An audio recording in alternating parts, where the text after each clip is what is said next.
pessoal, tudo bem? Começando mais um vídeo aqui, como vocês viram na descrição ali. Praia do Espelho em Curuípe, Porto Seguro, Bahia. A praia realmente é fantástica, muito bonito mesmo, né? Esses passeios principais realmente não tem como não fazer, não aproveitar, né? Trancoso, Praia do Espelho, Recife de Fora, acho que esses são os três principais. E a Praia de Coroa Vermelha, que também é muito boa, mas é um acesso fácil, né? Aí, como eu estou dizendo, essa Praia do Espelho, o acesso é bem difícil, 22 quilômetros de estrada de terra, mais ou menos. O preço lá também é bem salgado, viu? Bem caro porque não tem opção, né? Então não tem para onde fugir, mas faz parte, tem que ir preparado porque não tem como ir lá e não fazer esse passeio. Mas uma boa dica é alugar um carro, viu? Você consegue chegar primeiro, pegar os melhores lugares, aproveitar mais, chegando mais cedo, ficando até mais tarde. Uma dica que o guia passou pra gente lá é que o GPS não pega ali. Aliás, a internet em Porto Seguro eu achei bem ruim, viu?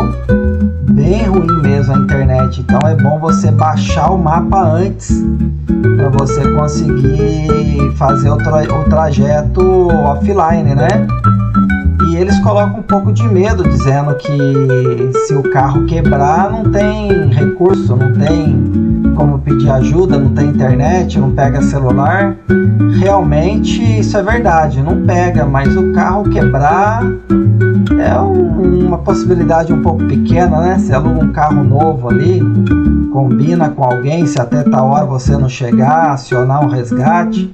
Mas a praia é muito movimentada, tem muita gente para dar uma ajuda, para quando tiver sinal de celular, informar a locadora que você alugou o carro. Isso é mais para pôr medo no turista, né? Mas vou deixar vocês acompanharem as imagens aí, que a praia é muito bonita, viu? É fantástico a praia, vale a pena.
pessoal, a gente está próximo do final do vídeo já.